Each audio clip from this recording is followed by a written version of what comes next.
আসসালামু আলাইকুম, সবাইকে স্বাগত জানাচ্ছি বিডি ভিউজে। আপনাদের সাথে আছি আমি সাবরিনা কাজী। ইরানের পরমাণু বোমা বানানোর সক্ষমতা নিয়ে ইসরায়েল বরাবর শঙ্কা প্রকাশ করে আসছে।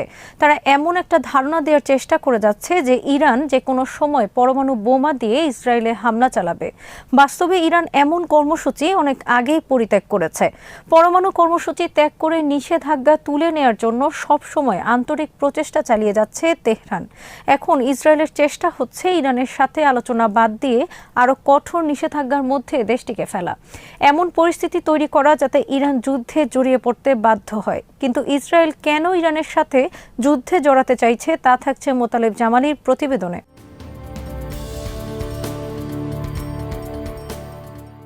যুক্তরাষ্ট্রভিত্তিক গবেষণা প্রতিষ্ঠান কুইন্সি ইনস্টিটিউটের সহ প্রতিষ্ঠাতা টিটা পার্সি ইরানের ব্যাপারে প্রেসিডেন্ট জো বাইডেনের নীতির সমালোচনা করেছেন। তিনি আপত্তি তুলেছেন ইসরায়েলের ব্যাপারে বাইডেনের নীতি নিয়ে। বাইডেন তার ক্ষমতার মেয়াদের শুরুতেই একটি কৌশলগত ভুল করেছেন। এই ভুল হচ্ছে 2015 সালে স্বাক্ষরিত আন্তর্জাতিক চুক্তি জয়েন্ট কম্প্রিহেন্সিভ প্ল্যান অফ অ্যাকশনে পুনরায় ফিরে যেতে কয়েক মাস দেরি করা।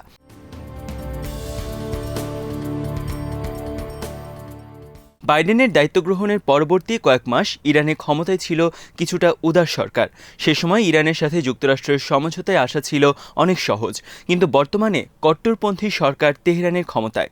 বাইডেনের এই দেরি করার কারণ ছিল দায়িত্ব গ্রহণের পর ইরানের পরিবর্তে ইসরায়েলের সাথে একটি সমঝোতায় পৌঁছার জন্য চেষ্টা চালানো হয়।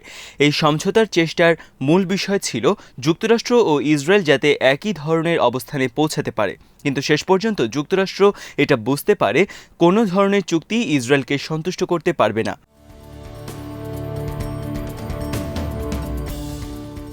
এর ফলে ইসরায়েলের সাথে বাইডেন প্রশাসনের সমঝোতার চেষ্টার অবসান ঘটে। মাঝখান থেকে বাইডেনের সময়ের অপচয় হয়।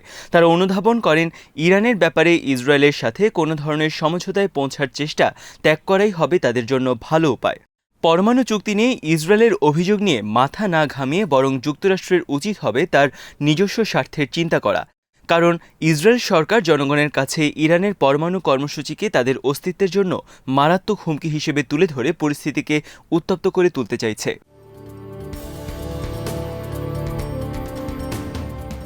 ইরান পরমাণু শক্তির অধিকারী হলে ভবিষ্যতে ইসরায়েলের জন্য তা কতটা ভয়াবহ পরিস্থিতি তৈরি করবে তা নিয়ে প্রচারণা চালানোকেই বেশি গুরুত্ব দিচ্ছে ইসরায়েল। ইরানের পরমাণু কর্মসূচি নিয়ে আলোচনায় ইহুদিবাদী দেশটি এ পর্যন্ত কোনো যুক্তিসঙ্গত বা গঠনমূলক দৃষ্টিভঙ্গি তুলে ধরেনি। পার্সির মতে ইসরায়েল সামরিক ও বাণিজ্যিকভাবে মধ্যপ্রাচ্যে নিজের শ্রেষ্ঠত্ব ধরে রাখতে বদ্ধপরিকর। তারা যেটা চায় তা আলোচনা, হুমকি কিংবা শক্তি প্রয়োগের মাধ্যমে আদায় করে নেয়।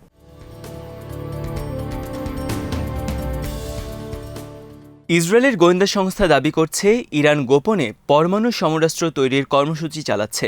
তাদের এই কর্মসূচির লক্ষ্য পরমাণু অস্ত্র ও মিসাইল ডেলিভারি সিস্টেম তৈরি করা। ইসরায়েলি কর্মকর্তারা এটা বিশ্বাস করেন যে পরমাণু বোমা বানানোর জন্য ইরান 2003 সাল থেকেই গোপনে চেষ্টা করে আসছে। যুক্তরাষ্ট্রের জাতীয় নিরাপত্তা সংস্থা NSA ও কেন্দ্রীয় গোয়েন্দা সংস্থা CIA এর সামনে ইরানের ব্যাপারে এই ধরনের দাবি ফলাও করে প্রচার করা হয়।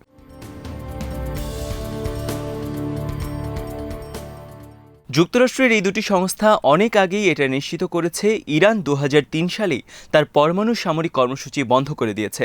আন্তর্জাতিক আণবিক শক্তি সংস্থাও ইরানের পরমাণু কর্মসূচি নিয়ে কখনোই এই ধরনের কথা বলেনি যা ইসরায়েলের পক্ষ থেকে দাবি করা হয়। নিউ ইয়র্ক টাইমসের এক নিবন্ধে বলা হয়েছে ইসরায়েল দাবি করছে তাদেরকে ইরানের পরমাণু কর্মসূচির অবকাঠামোতে অন্তর্ঘাতমূলক কর্মকাণ্ড চালানোর অধিকার দিতে হবে। এমনকি যুক্তরাষ্ট্র ও অন্যান্য শক্তিধর দেশগুলোর ইরানের সাথে নতুন করে চুক্তিতে পৌঁছার পরেও ইসরায়েল এই ধরনের তৎপরতা চালিয়ে যাবে। ইসরায়েলি নেতৃবৃন্দ বাইডেন প্রশাসনের কাছে এই ধরনের নিশ্চয়তা দাবি করেছেন।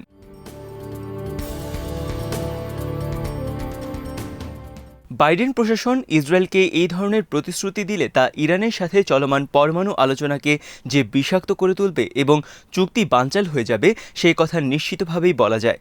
ইসরায়েলকে না বলার ইচ্ছা ও দৃঢ়তা বাইডেন প্রশাসনের আছে কিনা সেটি এখন বড় প্রশ্ন। ইসরায়েল যদি যুক্তরাষ্ট্রের কথা না মেনে ইরানে অন্তর্ঘাতমূলক তৎপরতা অব্যাহত রাখে তাহলে কি যুক্তরাষ্ট্র ইসরায়েলের বিরুদ্ধে কোনো ব্যবস্থা নিতে পারবে? এই ব্যাপারে বাইডেন প্রশাসনের সক্ষমতা নিয়ে যথেষ্ট সন্দেহ আছে।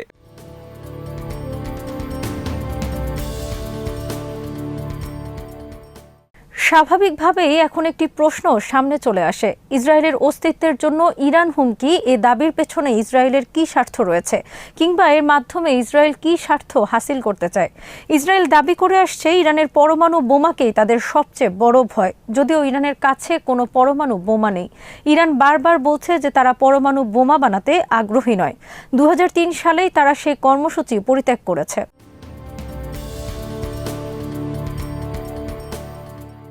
বিশ্ববাসীর আতঙ্ককে বাড়িয়ে দিতে ইসরায়েল এই দাবিও করে আসছে যে ইরান হচ্ছে সন্ত্রাসবাদের সমর্থন দেওয়া সবচেয়ে বড় রাষ্ট্রীয় শক্তি।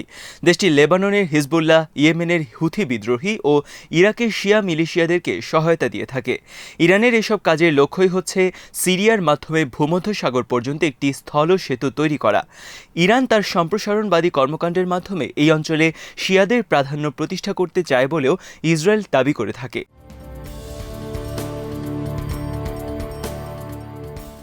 এ কথা সত্য যে ইরান মধ্যপ্রাচ্যের বিভিন্ন সশস্ত্র গোষ্ঠীকে সমর্থন দেয়।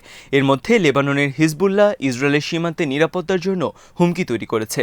কিন্তু তাই বলে ইরান কিংবা তার সমর্থিত কোনো সশস্ত্র গোষ্ঠী ইসরায়েলের অস্তিত্বের জন্য হুমকি হয়ে উঠেছে বলে দেশটির নেতারা বারবার যে দাবি করে আসছেন তা মোটেও সত্য নয়। ইরানকে নিয়ে ইসরায়েলের আসল ভয়টা হচ্ছে অন্য জায়গায়। ইসরায়েল আশঙ্কা করছে যুক্তরাষ্ট্র ও অন্য দেশগুলো যদি ইরানের সাথে পরমাণু সমঝোতায় পৌঁছে যায় তাহলে দেশটির উপর থেকে মার্কিন নিষেধাজ্ঞা উঠে যাবে। তখন ইরান অর্থনৈতিক ও বাণিজ্যিকভাবে অনেক শক্তিশালীও হয়ে উঠবে। ইরান তখন রাতারাতি এই অঞ্চলের অন্যতম প্রধান অর্থনৈতিক শক্তি হিসেবে স্থান করে নেবে।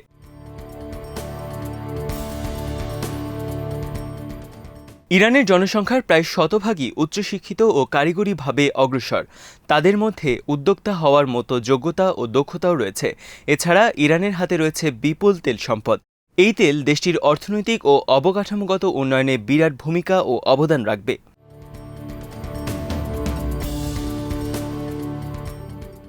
সামরিক ও অর্থনৈতিক শক্তিতে বলীয়ান কোনো দেশের সাথে ইসরায়েল আজ পর্যন্ত কোনো যুদ্ধে বা সামরিক সংঘাতে জড়ায়নি। এ কারণেই দেশটি মধ্যপ্রাচ্যের পরাশক্তি হিসেবে নিজেকে প্রতিষ্ঠা করতে সক্ষম হয়েছে। ইসরায়েলের নেতারা যে কোনো মূল্যে সামরিক ও অর্থনৈতিকভাবে শক্তিশালী কোনো দেশের মুখোমুখি হওয়া থেকে দূরে থাকতে চান। সেজন্যই তারা চেষ্টা করছেন যাতে ইরানের পরমাণু চুক্তি নিয়ে সমঝোতা না হয় এবং দেশটির ওপর থেকে মার্কিন নিষেধাজ্ঞাও যেন না ওঠে।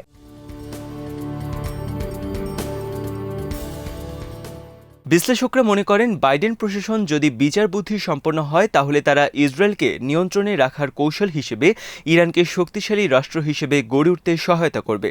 বর্তমানে মধ্যপ্রাচ্যে শক্তির যে ভারসাম্যহীনতা রয়েছে তাও দূর করার একমাত্র পথ হচ্ছে ইরানকে শক্তিশালী অর্থনৈতিক ও সামরিক শক্তি হিসেবে গড়ে ওঠার সুযোগ তৈরি করে দেয়া।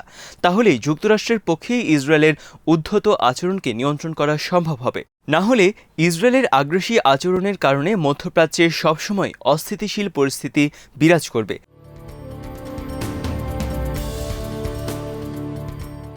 আরেকটি গুরুত্বপূর্ণ বিষয় হচ্ছে ইরান অর্থনৈতিক ও সামরিকভাবে শক্তিশালী হয়ে উঠলে স্বাধীন ফিলিস্তিনি রাষ্ট্র প্রতিষ্ঠার পথও খুলে যাবে। তখন ইসরায়েল তার সম্প্রসারণবাদী নীতি পরিহার করে ফিলিস্তিনিদের সাথে একটি সমঝোতায় আসতে বাধ্য হবে। এতে মধ্যপ্রাচ্যে দীর্ঘদিনের একটি জটিল সমস্যার সমাধান হয়ে যাবে। এখন বাইডেন প্রশাসনকে সিদ্ধান্ত নিতে হবে ইরান ও ইসরায়েলের ব্যাপারে তারা কোন পথে অগ্রসর হবে। আজ এখানেই শেষ করছি। সবাই ভালো থাকুন, সুস্থ থাকুন আর দেখতে থাকুন বিডি ভিউজ। চ্যানেলটি ভালো লাগলে সাবস্ক্রাইব করুন। সংযুক্ত থাকুন আমাদের ফেসবুক পেজে। আল্লাহ হাফেজ।